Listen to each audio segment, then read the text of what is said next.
I thank you for joining me.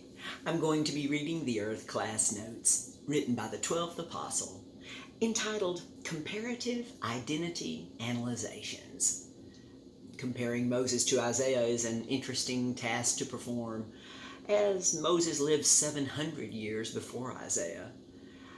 When Moses was taken up to meet God at Mount Moriah, he was instructed to begin the written record, writing the first 5 books of the Bible as only he could do at the time.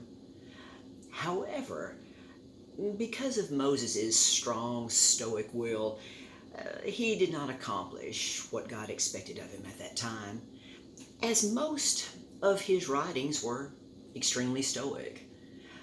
This was not true with Isaiah, as God chose Isaiah to record prophetic information about the 2 kingdoms of Israel ending their divine calling in a regretful way. Isaiah obeyed God to the greatest extent during his ministry, and as a result, secular tradition states that Isaiah was killed by literally being sawn in half by King Manasseh. Isaiah understood the extreme stoic attitude within Moses' written record, as well as Moses' heavy use of symbolism in many of his writings. As a result, Isaiah didn't make these mistakes.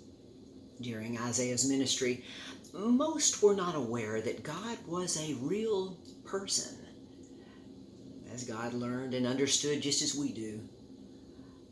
As you know, very few have ever truly understood that God is a person.